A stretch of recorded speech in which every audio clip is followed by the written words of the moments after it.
ஐநா பொதுக்கூட்டத்தில் ராஜபக்சே உரையாற்ற அனுமதிக்க கூடாது என்றும் இந்த விவகாரத்தில் மத்திய அரசு உடனடியாக தலையிட வேண்டும் என்ற கோரிக்கைகளை வலியுறுத்தி நாம் தமிழர் கட்சியினர் இன்று கண்டன ஆர்ப்பாட்டம் நடத்தினர்.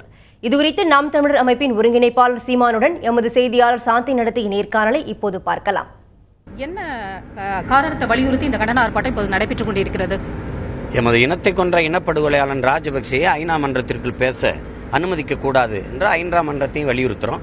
அதே கருத்தை இந்திய அரசுக்கும் வலியுறுத்துறோம். நீங்க ஐநா மன்றத்துக்கிட்ட இதை வலியுறுத்தணும், ராஜபக்சே பேச அனுமதிக்க கூடாதுங்கிற ஒரு கோரிக்கை. ரெண்டாவது, இந்த சாட்சியங்களை திரட்டி கொண்டிருக்கிறாங்க, போர்க்குற்றங்களுக்கான சாட்சியங்களை.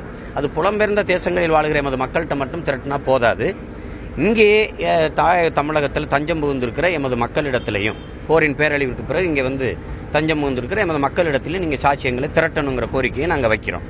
ஏன்னா அங்கே ஈழத்தில் போரின் பேரழிவுக்கப்போ பாதிக்கப்பட்டு இன்றைக்கு வரைக்கும் துயரப்பட்டு கொண்டிருக்க மக்கள்கிட்ட சாட்சியங்களை திரட்ட முடியல. ஏன்னா ராஜபக்சே அந்த விசாரணை குழுவை உள்ள அனுப்ப முடியாதுன்னு சொல்லிட்டார்.